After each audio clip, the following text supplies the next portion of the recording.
This podcast is sponsored by BetterHelp. We may be a comic duo, but we take mental health very serious. BetterHelp is the world's largest therapy service and is completely online. BetterHelp is a network with over 30,000 licensed and experienced therapists who can help you with a wide range of issues. To get started, answer a few questions, and BetterHelp can match you with the right therapist from their network. You can message your therapist at any time and schedule live sessions when it's convenient for you. If your therapist isn't the right fit for any reason, you can switch to a new therapist at no additional charge.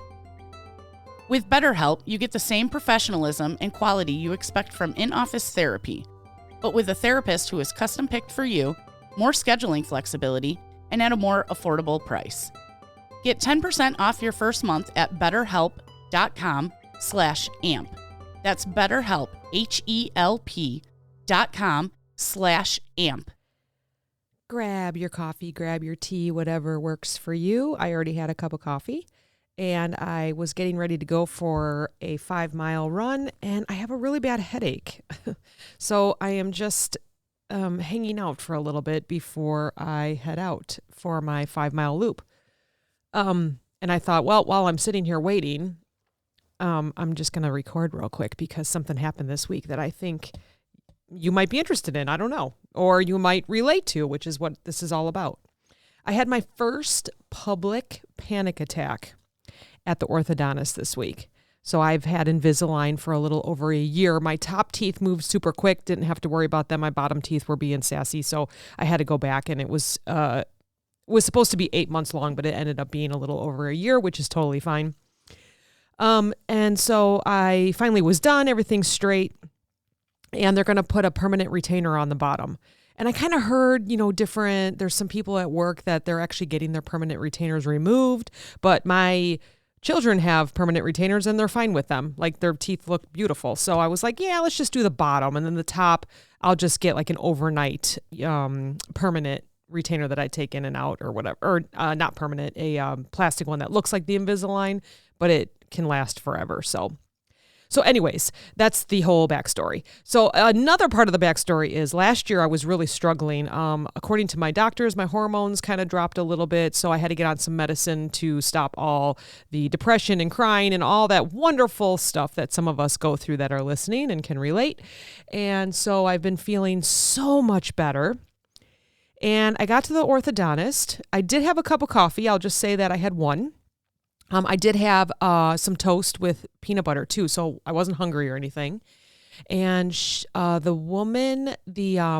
hygienist took me to the back in a room where you're by yourself because you have to lay there for a little bit and do some work. And so they have the open areas where people get their braces on or taken off or cleaned or whatever. And then they have like a separate room where they add the permanent retainers because it's a little more it's a longer process. So you're hanging out there for 30 minutes to about an hour. So she's explaining everything to me and she talks really fast. And I was like, I'm okay, and she lays me back in the chair and my feet are a little bit higher than my head actually, because she's this petite woman that needs to like get in there on my bottom teeth on the inside for this permanent retainer. And so right away I was kind of like, oh, I feel a little uncomfortable. Like I'm falling down, like with my head, being under my feet a little bit. But I was okay. I took a deep breath and just whatever. And she was explaining everything to me. And she shows me this plastic thing that she's going to use to keep my mouth open and hold my tongue down. And so she says, I'm going to put this in. We're going to put your lips around it. And then we're going to leave it. It's just so your tongue doesn't move while I'm doing this, because we have to add glue and we have to add the metal strip. And, she's showing me everything. And as she's showing me it, I'm starting to feel a little bit like sweaty. So I'm like, okay, that's all right. It's fine. I'm fine, and I'm like, well, maybe it's because my head's a little bit lower. And so she goes, so I'm going to put this plastic in now and hold your mouth open and keep your tongue down. So she puts it in and immediately I feel like it's too constricting. It's way too tight. And my tongue is in the back of my throat and I feel like I can't breathe. And I'm like, no, you're fine. The young children go through this. Everyone has gone through this. And I'm trying to tell myself I'm fine. So I closed my eyes. Oh, another thing is because there's some dust and some glue, they put glasses on you, sunglasses. And so my face was with this plastic in my mouth, my tongue is down, and I have these glasses that are kind of hitting my eyelashes. And so I kept my eyes closed. So I felt like, everything on my face. And she's talking and explaining everything to me. And all of a sudden I'm drifting away. I cannot hear anything she's saying. And I'm starting to get the sweats and it starts to roll up from my feet, like just kind of like this rolling sensation of a panic. And I'm like, what is happening? Calm down. I was just telling myself, what are you doing? Just calm down. Everybody gets this done. And it starts to get worse. It starts to roll up and all of a sudden I'm sweating. My armpits are sweating and I'm almost getting a little shaky and I'm almost getting a little bit where I'm going to start hyperventilating. And again, I tell myself, you're fine. Take a deep breath. Well, then I felt like I couldn't take a deep breath. And she says, okay, we're going to start. I'm going to start putting the glue on. And I just put my hand up and I go, hold on. I'm having a panic attack. Like, the way I said it was like, because my tongue was down. It was just real. And she was like, oh. And so she actually was fantastic about it. She immediately reacted and she said, sit up. And I said, I got to take this out. I got to take this out of my mouth. She's like, no problem. So I feel like I wasn't the first and won't be the last on this. And so she took it out, the plastic thing. I still had the sunglasses on and I said, I just need a moment. I said, oh my goodness, this has never happened before. And I could feel my heart rate just pounding and the whole body sweating and my forehead sweating. And I had to take a deep breath. And oh my gosh, it was a horrible feeling. Horrible. If you've had panic attacks, I'm sure you're understanding what I'm saying. Then the embarrassment set in because I was like, that just happened. But I want to go back for just a second. So as I sat up and I started to realize what had happened and then the embarrassment was setting in, she wouldn't stop talking because I think she panicked as well. Or I felt like she panicked because she kept saying, do you want to take the sunglasses off? Do you want to stand up? Do you need a drink of water? And actually it was making it a little bit worse for me at the moment because I just needed quiet and to get myself grounded again. I just had to breathe. And, I think I started thinking of I was actually picturing myself standing up and walking out as if I was already done with the process. When I wasn't, it was only just starting. And I just sat there with my eyes closed and I breathed and she kept talking and talking. And I put my hands up. I'm like, just give me 1 second. And she kept asking questions. And I said, just give me 1 second. And then I almost just kind of went away for a minute. I could feel myself just like my body was exhausted from what had just happened. It was the strangest, craziest feeling. And I took a couple deep breaths.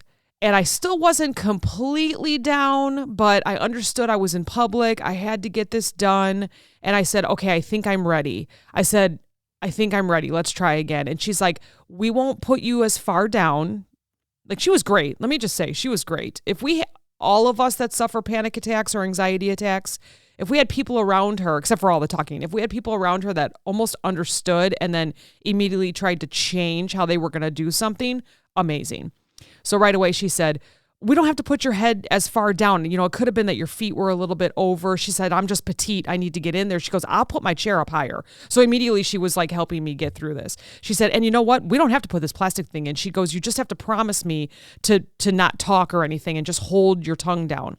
She goes, we can put the, I don't know what it's called, but it takes all the, keeps your mouth dry. That thing.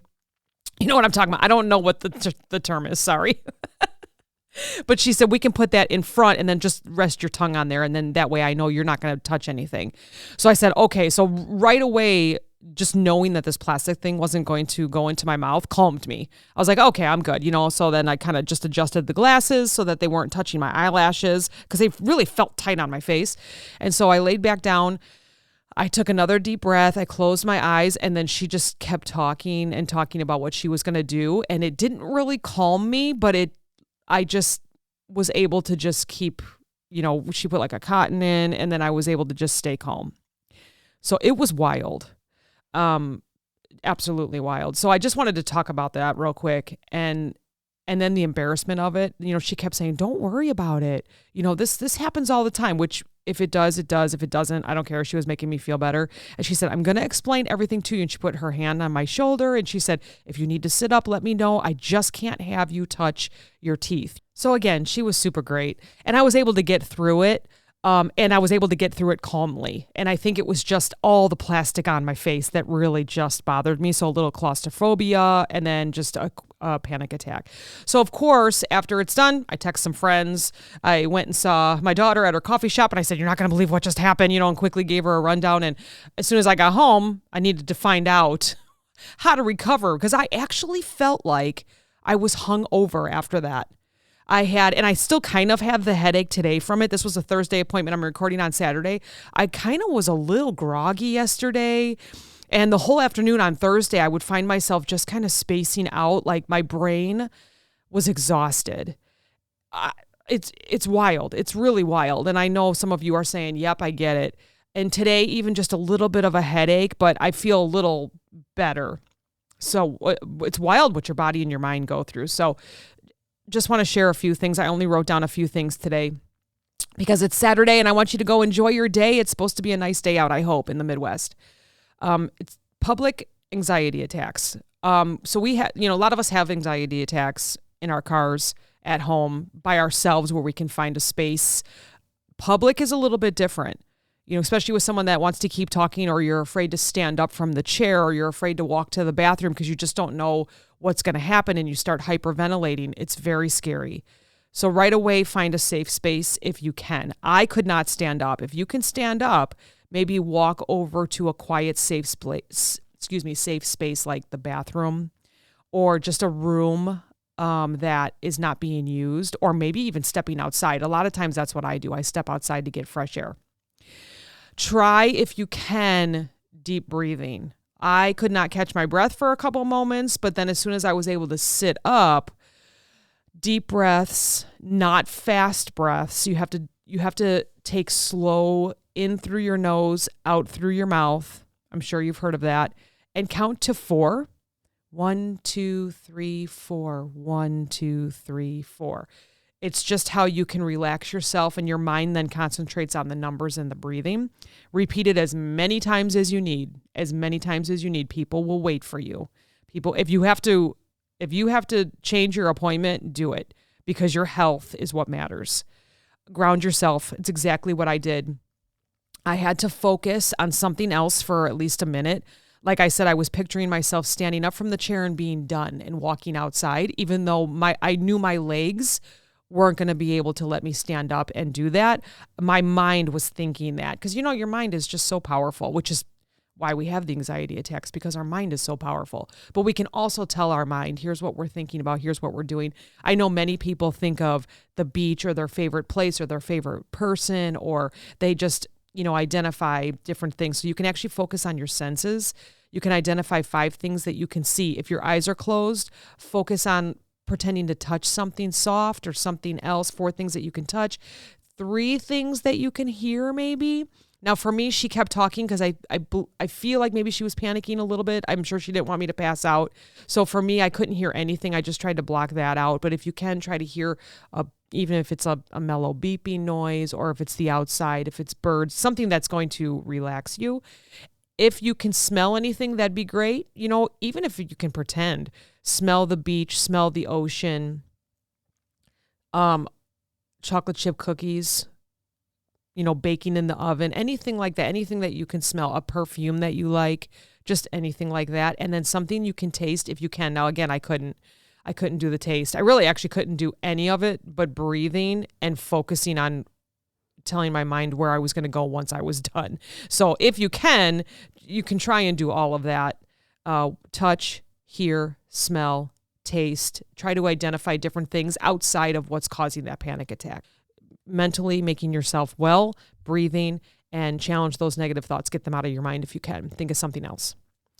Obviously, reach out for support. I already have that. I just recommend it to you as well. Don't hesitate to seek out. For me, I have great friends that support. I just write back and they say, "Oh my God, so sorry." I told my daughter. I just felt like I had to tell a couple people. If you feel like you can't tell anyone around you, again, like I say on every episode, seek that medical professional that can help you. Always focus on your self-care. So after experiencing an anxiety attack, it's important to prioritize self-care. I came home and I just sat for a minute in a chair, no phone, no computer, no TV, and just sat there for about 5 minutes with my eyes closed. and just listen to my own breathing. I was so exhausted that I couldn't even think of anything, which was good. I mean, I know they say your brain is always thinking, but I felt like I just thought of nothing. That was all I could do, was just to rest. Almost to the point where I probably could have taken like a quick little nap, but I didn't want to do that because I had to log into work. And then I had some breakfast. So if you can eat, nourish your body and just be kind to yourself. Things happen. Things happen in public. Just take a deep breath. Take a few moments to just get back to being you. You are not alone. And that's why we share our stories here. Thank you for listening. Have a great weekend.